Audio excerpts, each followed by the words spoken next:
Hola, bienvenidos a Buki.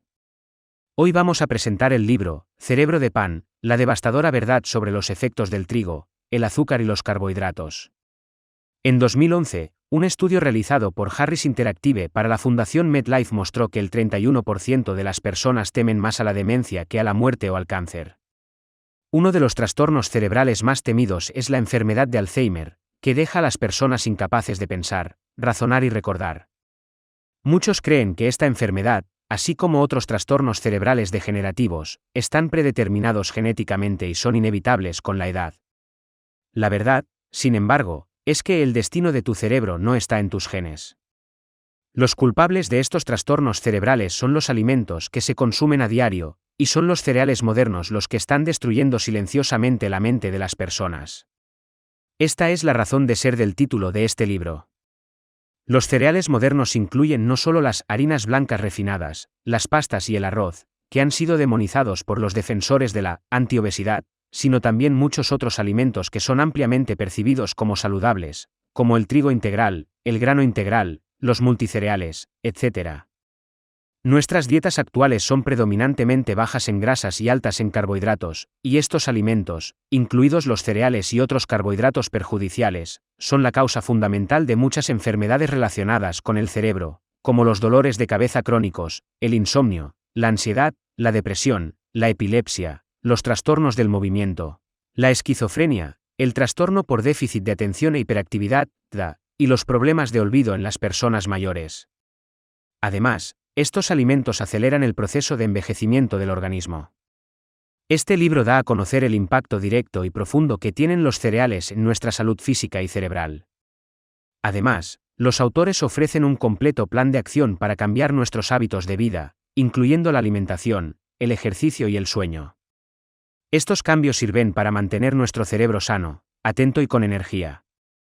También reducirán drásticamente el riesgo de desarrollar trastornos cerebrales degenerativos en el futuro, ayudándonos a establecer un nuevo estilo de vida. El autor de este libro, el Dr. David Perlmutter, es un neurólogo certificado y miembro del Colegio Americano de Nutrición. Fundó el Centro de Salud Perlmutter y la Fundación Perlmutter en Florida. Perlmutter es conocido en todo el mundo como líder en el campo de las influencias nutricionales en los trastornos neurológicos. Sus escritos aparecen ampliamente en publicaciones médicas y da conferencias en todo el mundo. Christine Louberg, una escritora profesional, es la coautora de este libro. A continuación, presentaremos el libro, Cerebro de Pan, en 3 partes. Primera parte, ¿por qué los cereales provocan enfermedades cerebrales? Segunda parte, rehabilitación de los cereales para el cerebro. Tercera parte, despídete de los cereales en el cerebro. Primera parte, ¿por qué los cereales provocan enfermedades cerebrales? En primer lugar, comprendamos cómo el gluten de los cereales provoca trastornos cerebrales. El gluten es un grupo de proteínas que se encuentra en los cereales, especialmente en el trigo. El gluten está presente en muchos tipos de cereales como el centeno, la cebada y el trigo.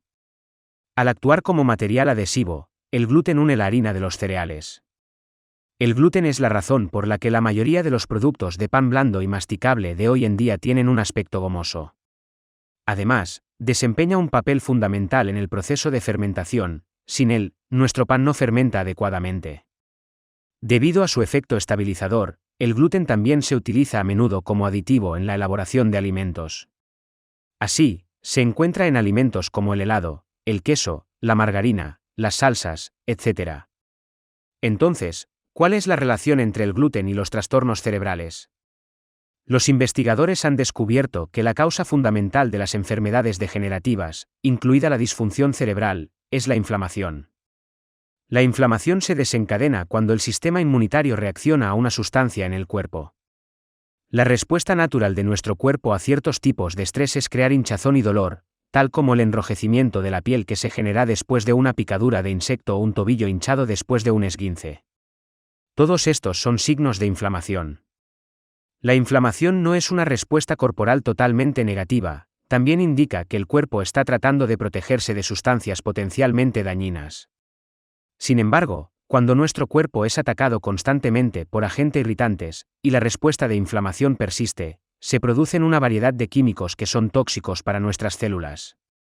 Como algunos de ustedes sabrán, la inflamación es una causa fundamental de la morbilidad y la mortalidad asociadas a muchas enfermedades, como las coronarias, el cáncer, la diabetes, etc. Sin embargo, lo que no se sabe demasiado es que también puede haber inflamaciones en el cerebro. Además, la inflamación cerebral está implicada en la enfermedad de Parkinson, la esclerosis múltiple, la epilepsia, el autismo, el Alzheimer y muchas otras dolencias. Como el cerebro no tiene receptores de dolor, no podemos sentir cuando está inflamado.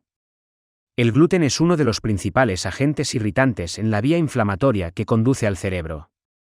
Como citoquina inflamatoria, daña nuestro cerebro. El gluten está compuesto por dos grupos de proteínas, las gluteninas y las gliadinas. La gliadina se compone de 12 unidades diferentes más pequeñas, cualquiera de las cuales puede causar reacciones alérgicas que conducen a la inflamación. Una consecuencia de la inflamación del cerebro es la activación de los radicales libres en el organismo, los cuales aceleran el proceso de oxidación del cuerpo. En el momento en que los tejidos y las células oxidadas dejan de funcionar correctamente, pueden traer muchos riesgos para la salud. Al oír esto, por supuesto, es posible que te preguntes inmediatamente, si el gluten es tan malo, ¿cómo hemos sobrevivido tanto tiempo comiéndolo? Perlmutter nos dice que esto se debe a que los granos que comemos hoy se encuentran muy alejados de los que entraron en nuestras recetas hace 10.000 años. Además, la producción moderna de alimentos nos permite cultivar granos con un contenido de gluten 40 veces superior al de los granos de hace unas décadas. Ahora que hemos aprendido cómo el gluten causa enfermedades cerebrales, vamos a examinar los efectos nocivos de los carbohidratos en el cerebro. En primer lugar, al igual que el gluten, una dieta rica en carbohidratos es uno de los principales irritantes en la vía inflamatoria que conduce al cerebro. De la misma manera, desencadena la inflamación y perjudica a nuestro cerebro. En segundo lugar, la ingesta de granos y carbohidratos provoca picos de azúcar en la sangre, lo que inmediatamente agota la serotonina, la adrenalina, la dopamina y otros neurotransmisores. Estos neurotransmisores son nuestros principales reguladores del estado de ánimo y del cerebro, y su agotamiento puede prender fuego nuestro cerebro. Muchos estudios han demostrado una correlación entre los niveles de glucosa en sangre y el deterioro de la memoria y las habilidades cognitivas. Por ejemplo, un estudio de la Universidad Nacional de Australia mostró que las personas cuyos niveles de glucosa en sangre se encontraban en el extremo superior del rango normal corrían un riesgo mucho mayor de sufrir un encogimiento del volumen cerebral. En tercer lugar, un nivel elevado de azúcar en sangre puede dar lugar al inicio de una reacción denominada sacarificación. La sacarificación es un proceso biológico en el que la glucosa, las proteínas y ciertas grasas se mezclan, haciendo que los tejidos y las células del cuerpo se vuelvan rígidos e inelásticos. Aunque la sacarificación es un proceso biológico inevitable y natural, una dieta alta en carbohidratos acelerará dicho proceso. El tejido y las células del cerebro se vuelven rígidos con la sacarificación, así como altos niveles de sacarificación también pueden conducir al deterioro cognitivo. Tras la sacarificación de las proteínas, estas se convierten en una fuente masiva de producción de radicales libres. A su vez, cuando hay un exceso de radicales libres en el cuerpo, estos se descontrolan, causando daños en los lípidos, las proteínas e incluso en el ADN y el ARN. Los estudios han demostrado que este tipo de daño tiende a ocurrir en las primeras etapas del deterioro cognitivo y que está directamente relacionado con la degeneración del cerebro. Además, el aumento de los niveles de glucosa en el organismo puede provocar la oxidación de las lipoproteínas de baja densidad, LDL. La LDL es una proteína de transporte con funciones esenciales. Su misión es captar el colesterol y transportarlo a las neuronas que realizan funciones críticas. Muchas personas perciben el colesterol como algo perjudicial para su salud. Sin embargo, muchos estudios científicos han confirmado que el colesterol desempeña un papel crucial en el mantenimiento de la salud y la función del cerebro. Por ejemplo, a principios del siglo XXI, investigadores de la Universidad de Boston estudiaron la relación entre el colesterol total y el rendimiento cognitivo. Según este estudio, publicado en 2005, existía una correlación positiva significativa entre el colesterol total y las medidas de fluidez verbal, atención/concentración, razonamiento abstracto y un índice que medía múltiples dominios cognitivos. En términos de funcionalidad, el colesterol es el bloque básico de construcción de las membranas celulares, un nutriente cerebral vital, y el combustible esencial para las neuronas. También sirve como un poderoso antioxidante que protege al cerebro del daño de los radicales libres. La importancia del LDL, que transporta el colesterol, queda clara cuando entendemos lo crítico que es el colesterol para el cerebro.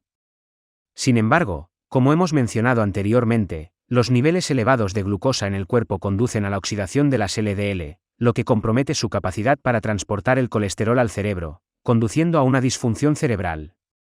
Estamos expuestos a una gran variedad de carbohidratos en nuestras vidas, por lo que es importante saber cuáles son más beneficiosos y cuáles más perjudiciales.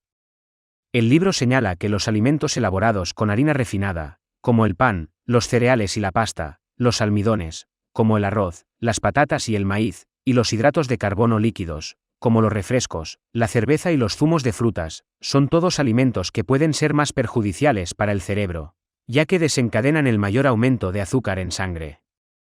Además, estos carbohidratos son más propensos a permitir la acumulación de grasa, lo que conduce a la obesidad.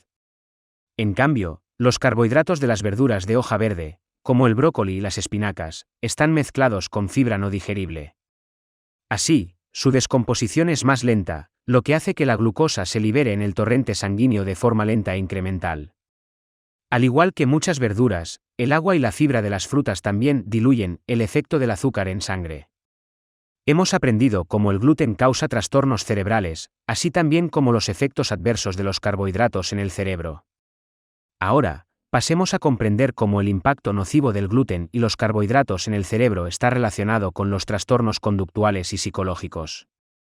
Según los datos de los Centros para el Control y la Prevención de Enfermedades, en 2013, aproximadamente 6,4 millones de niños estadounidenses de entre 4 y 17 años fueron diagnosticados con DA, lo que refleja un aumento del 53% en la última década.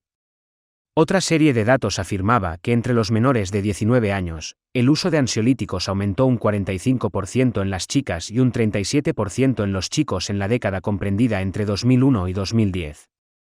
Perlmutter nos dice que la causa fundamental de estos trastornos psicológicos y conductuales son el gluten y los carbohidratos. Perlmutter cuenta en su libro sobre algunos de los casos de sus pacientes. KM, una niña de 9 años, tenía los clásicos signos de TAI y mala memoria. Una prueba médica confirmó dos causas: alergia al gluten y niveles sanguíneos de ácido docosahexaenoico, DHA, omega 3 por debajo de los normales. Perlmutter prescribió a KM una dieta sin gluten y suplementos de DHA y limitó severamente la ingesta de bebidas. Al cabo de un tiempo, el estado de KM mejoró notablemente. KJ, una niña de 5 años, era otra de sus pacientes.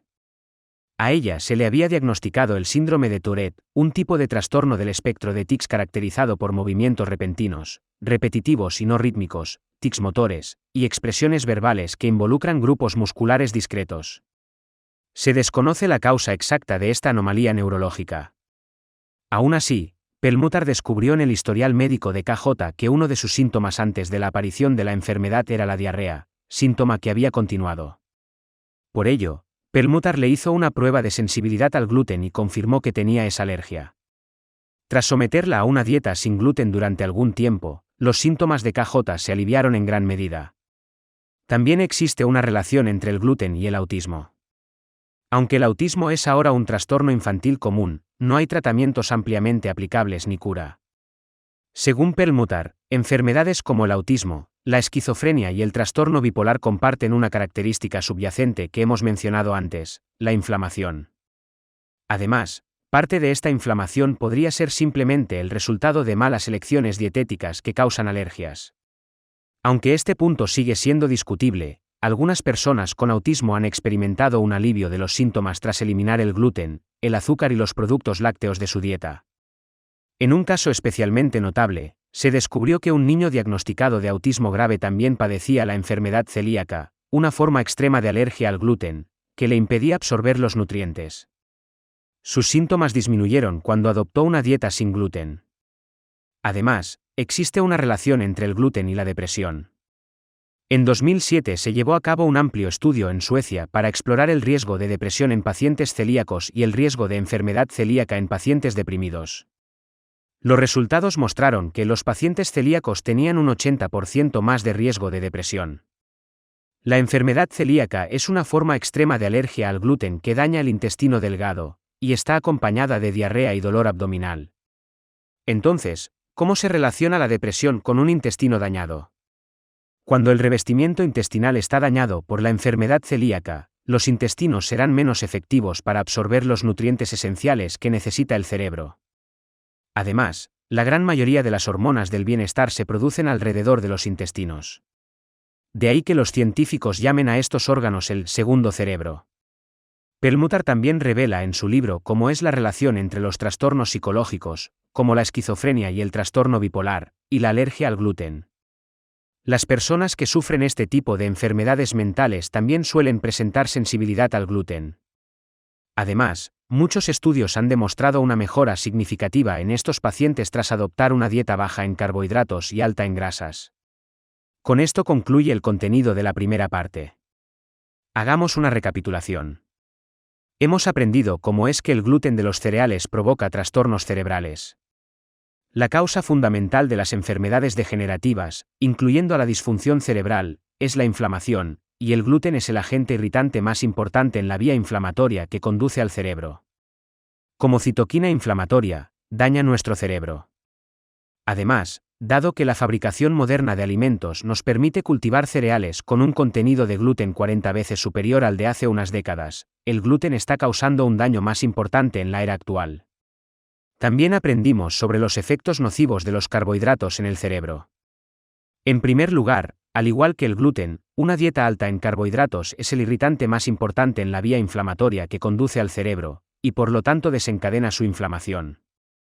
En segundo lugar, la ingesta de granos y carbohidratos provoca picos de azúcar en la sangre, que agotan los neurotransmisores que regulan nuestro estado de ánimo y nuestra mente. En tercer lugar, el alto nivel de azúcar en sangre inicia la sacarificación. Los niveles elevados de sacarificación también pueden provocar un deterioro cognitivo. Por último, los niveles elevados de glucosa en el cuerpo conducen a la oxidación de las LDL y reducen la capacidad de estas de transportar el colesterol al cerebro. Esto conduce entonces a una disfunción cerebral. Por último, hemos aprendido que los trastornos mentales y del comportamiento, como el TDA, el autismo, la depresión y la esquizofrenia, entre otros, están asociados a la alergia al gluten. Gracias por escuchar. Compruebe el enlace de abajo para desbloquear el contenido completo.